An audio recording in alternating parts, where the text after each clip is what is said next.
So then we will move on to our next speaker. Thank you so much, Ellen. So we have Neemat Kabootli, who is the Manager of Strategic Support at Muslim Women Australia.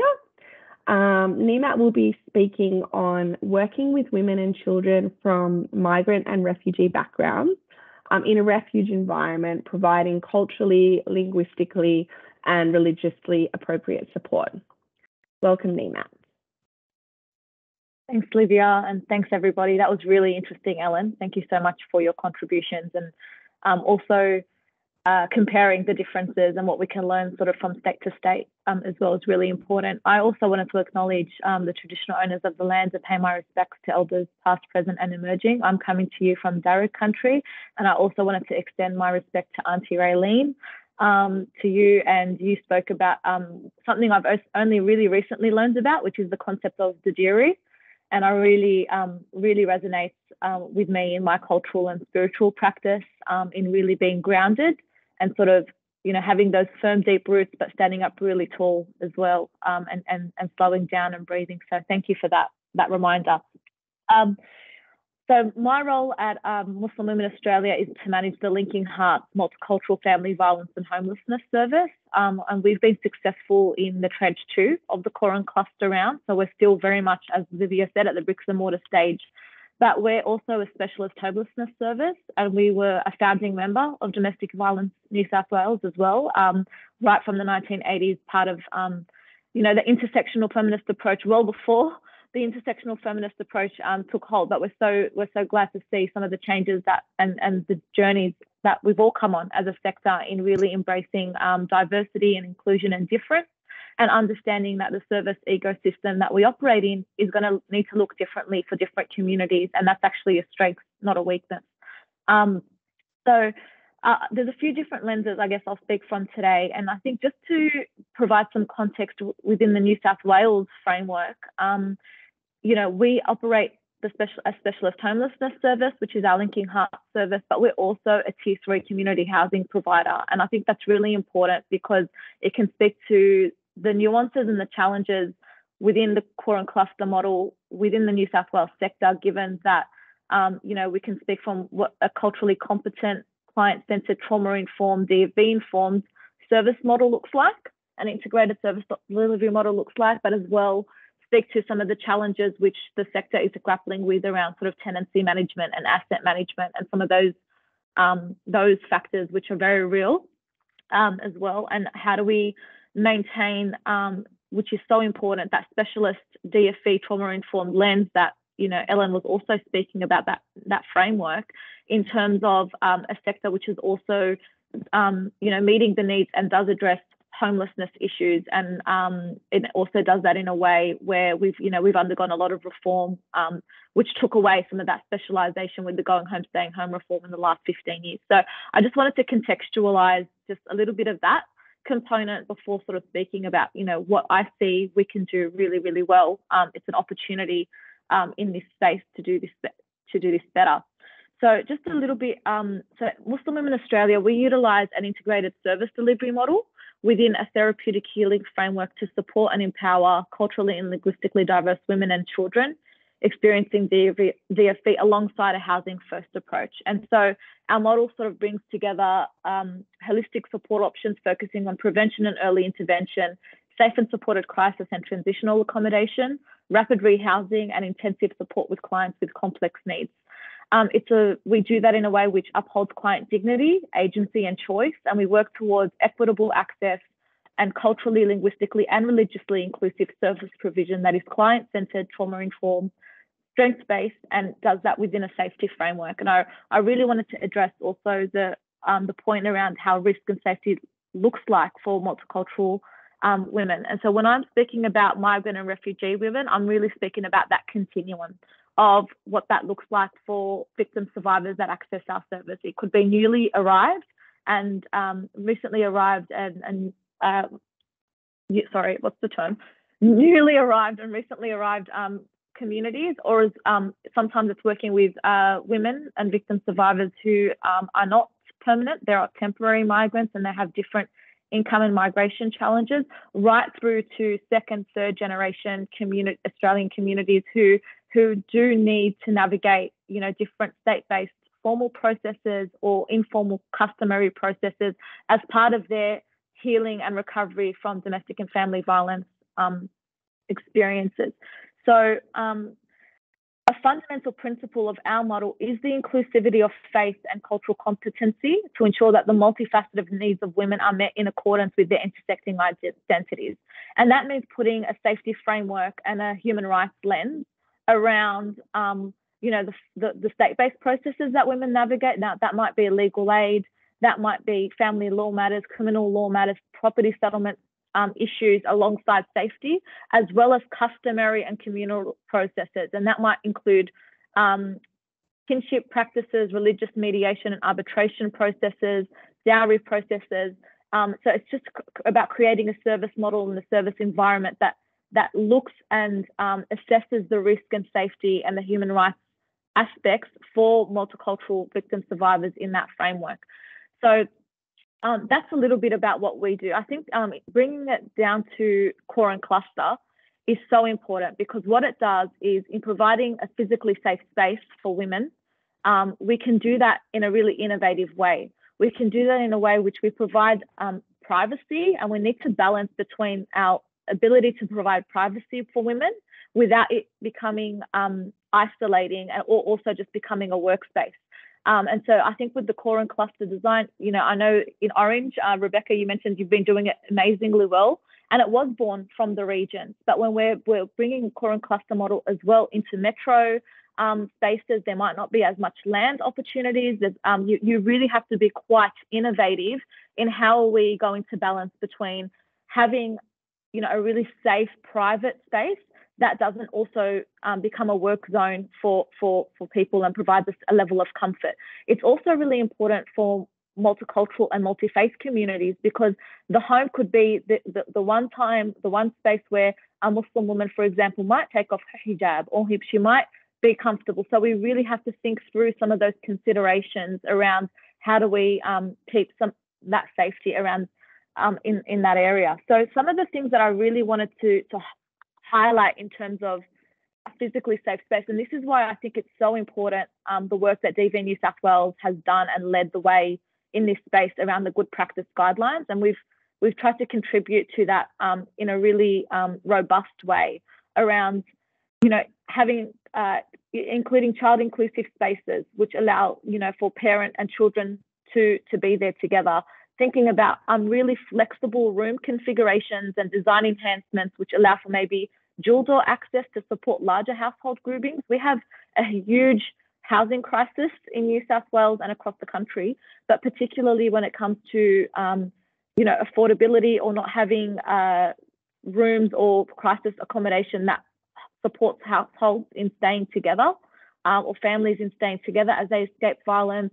So what we're trying to do in our core and cluster design is really provide flexible innovation to support larger household groupings, to prioritise family unification in refuges wherever possible, and some of those issues. We also want to allow for the self-contained nature of the dwellings to allow for multi-faith and multicultural communities to participate fully in their respective practices. That might be religious practices, dietary needs, access to faith or community leaders to work through their own divorce or community processes which impact their safety planning. It also means thinking through sort of video conferencing and ICT systems to support access to translating and interpreting services, spiritual services, customary and community leaders where relevant. It also means thinking through design considerations to prevent self-harm, and speaking to what was mentioned earlier, like the whole sector has moved well beyond looking at risk and moving women away from their social and community networks, from country, moving them away from, or acknowledging the challenges or the secondary challenges around alcohol or mental health issues. So we need to design and provide service delivery in that way that supports those needs. And it also includes sort of having the capacity for intergenerational and social interaction. So balancing, the private spaces and the shared spaces to allow for indoor and outdoor communal fostering and create a sense of well-being and community, which we know has a huge psychosocial impact on multicultural women and multi-faith women as well. So some of that is really just building the sector's capacity to sort of look at what does culturally, linguistically, or religiously appropriate support look like? How do we have that lens in terms of service allocation, targeted allocation, client prioritization? What does direct case management look like, inclusive of not just the individual, but of individual, familial, intergenerational responses? How does that longer term support look like around women without income or with migration-related and settlement issues? How do we improve refuge access to transport, childcare, parenting support to then allow for workforce participation, employment and safety? How do we, as I said before, how do we ensure that women who are navigating the state-based processes and their informal, customary or communal processes are doing that in a way which actually maintains client confidentiality, safety and services? How do we allow for safety in a manner which still allows for connection to diaspora or kinship? Also looking at, what does that resistance or women's resistance look like, not just in Australia and the communities here, but how they navigate risk and relate in their relationships offshore if they still have access to countries of origin. It's also about looking at the structural barriers to discrimination, including the intersections of law, gender and racialized discrimination, and how that plays out for victim survivors in their help-seeking behaviour. So that's just a little bit of what we're sort of thinking through in terms of how we're trying to support the peaks in building the sector's capacity to really look at that intersectional lens, not just from, the aspects of just gender fluidity, but what does it look like for migrant and refugee backgrounds? What does it look like for faith-based communities? What does it look like for women across the spectrum or that have come here from with different visa categories, because that plays out differently. The needs of somebody who's come on a skilled migrant or those who've come on a humanitarian visa are very different, and we need to build our capacity to create a service ecosystem that really is inclusive of all of those nuances and to do that quite well. So I'm not sure how I'm going for time, Livia. Could you let me know? Sorry. I'm not sure what the time frame is. You're fine, Neemat. Yeah. Okay. Yeah. So that's I'm conscious that there's a lot there that I'm discussing, but I really just wanted to echo that we are having to. It is an opportunity. The Coram cluster is doubling the amount of refuges available in New South Wales, and that we need to do that in a way which creates access, but which also creates safety and which sort of sophisticates the conversation based on just access to language or access to interpreting services to migrant and refugee communities. We can do so much more in terms of coordinated safety planning, human rights access, in terms of how we think through the parent-child relationship. And while we offer individualized case management for women and children, we need to do that in a way which looks at healing and recovery from different lenses. And we've been doing that for 40 years. So it's not something that we haven't been doing. It's just something that we have an opportunity to really build our capacity as a sector to advocate for more strongly and make sure that, whether you're in a metro region, regional or rural, we can do that in a really collective way if we stick to principles of co-design and if we also learn from our First Nations brothers and sisters who've really led the way in that space as well. So I'm just going to stop it there to give some room so we're not really going into the far end of time, but I'm happy to take any questions or speak further on any particular aspects if needed.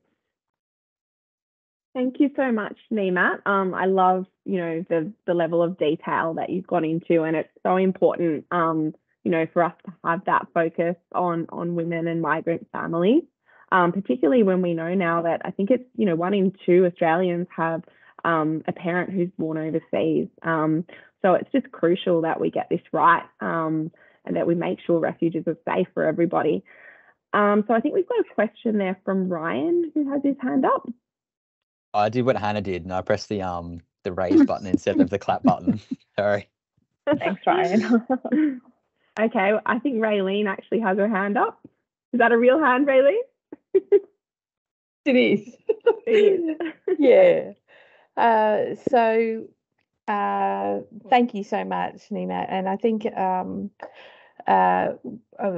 with very much our cultural backgrounds, our laws and our ways are very much aligned, and it's very much around that healing. And with the priority assessment and even good practice for the collective societies, it's very much around the non-verbals and what is not said. There's a lot of resilience in trauma and discrimination.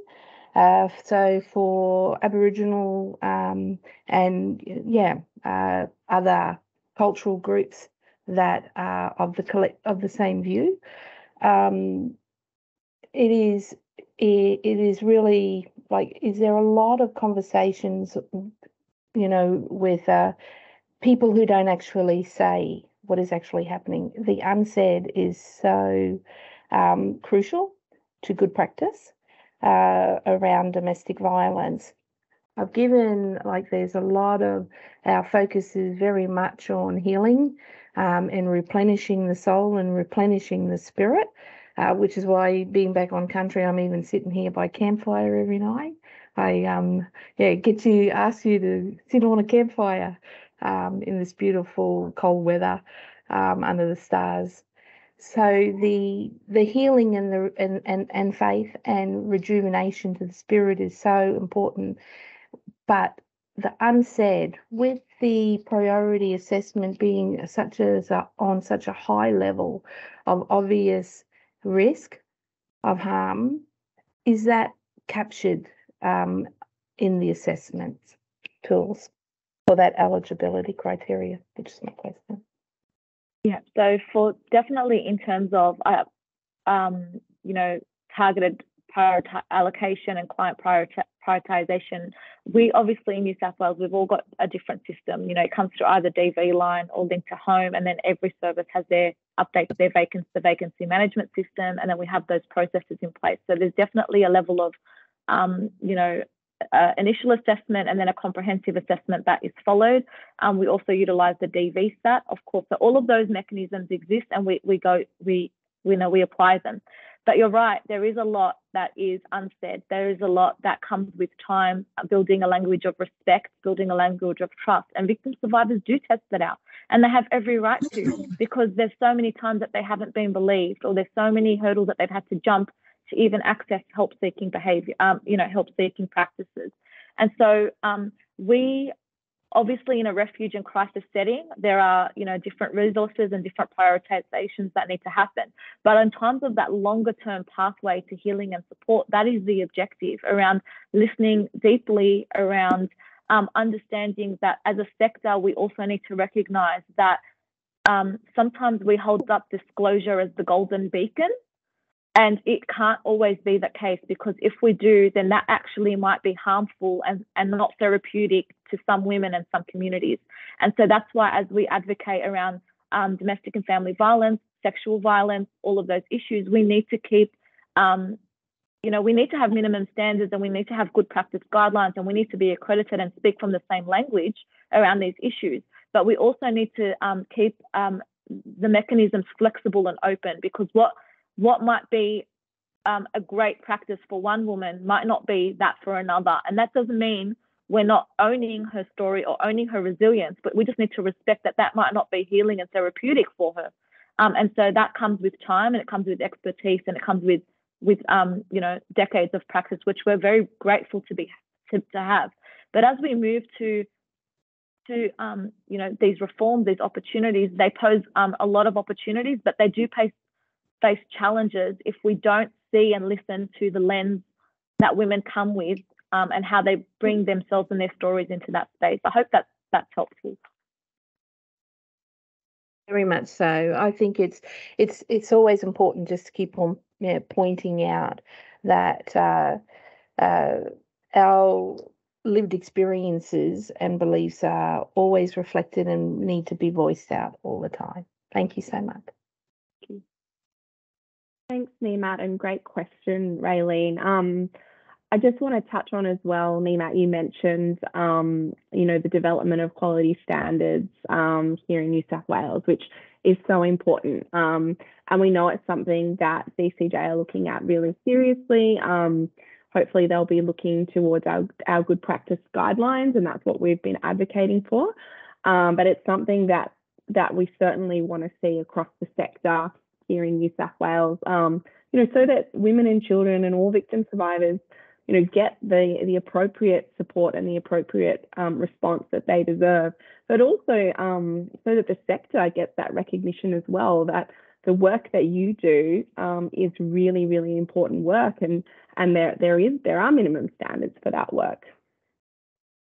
Now, just another question. I think Hannah's got her hand up again. Hannah, did you have a question? It's real. Yeah. It's real? It's real. Excellent. Yeah, I just think like we in our non-congregate care models, we are really open to visitors and community being on site with our survivors and their families. But I think one area where like it often comes down to the individual skills of the worker involved, where there's not a lot of resources or clear frameworks out there, is around assessing the risk of harm that visitors can cause, and managing things like confidentiality and how to explain that it's a family violence service, and if they don't agree with that assessment, et cetera, et cetera. And I just wondered if you have resources or frameworks that you use that you're willing to share to identify the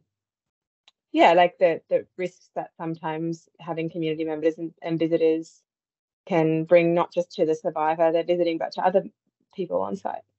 Yeah, absolutely. So we do have mechanisms and resources that we could probably, I should probably share them with Olivia, tweak them, and then share them out if that's okay. But it takes really highly skilled, it takes training. That's what it does. It takes a lot of training to also think through risk, not just from the individual, but you also, whenever you bring anybody into a refuge setting, you have to make decisions about what does their individual assessment, what is the risk that it poses on the other victim survivors that might be present in the refuge, and then also think through how that plays out. So sometimes, everyone speaks about connection to family and culture in a really positive sense.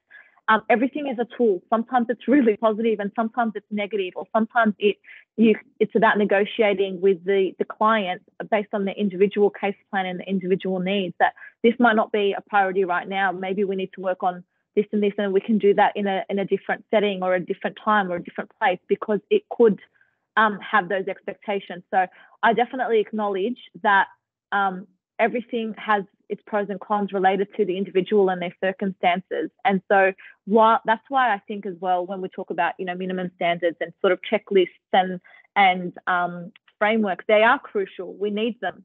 But what we also need is the living, breathing dynamics of what relationships and families can look like. So I've often given a case study about a client who, she fled and she had her child with her, came into the refuge, and her partner had robbed her of the one really healthy relationship that she had in her life, which was her parents. But in her time of crisis, it was not suitable for her to maintain a connection to them. And it would actually have put her at harm because they were not supportive of her decision to leave. Once she was out of imminent crisis, and she maybe a month or two later, where she was a bit more settled, we were able to then, she asked to sort of re-engage with her family with mediation and with other, resources, with other referrals. And they actually ended up being a crucial component to her longer term exit pathway. And so what we need to do is keep in mind that the risk has to continuously be assessed. And it might not be okay to do that on site, but it might be about taking a caseworker and having a play date with the children and a grandparent if it's safe to do so. And we need to be quite innovative and creative about how we do that, because we're not only managing the risk to the individual, managing to the risk to anybody in a shared accommodation setting, whether it's core and cluster or traditional refuge model. And we also need to be mindful about confidentiality, especially, for example, and that's why we talk about it so strongly, because it could be one family member that is okay and the rest are not. And what sort of safety frameworks do you put in place in terms of her safety planning? So it's something that's living and breathing. It's something that needs to be thought about on a case-by-case basis, and that's why it does take experience and a real framework around cultural competence and safety from a sort of a micro and a macro lens to do that effectively. I hope that was helpful. So important, Nima, and I think, what you're really highlighting there is that specialisation within DFE. DFE is a specialisation in itself, but then, actually working in a crisis refuge is a niche specialisation within that, because you're really looking at, really the pointy end of safety and the pointy end of crisis, and that is not something that you can learn about from reading guidelines or minimum standards. It's something that, you need to learn with time, and you need to have a lot of guidance and support and really great supervision, which is, it's so important to have really great support services out there and leaders within organisations who can, pass on those skills and those nuances.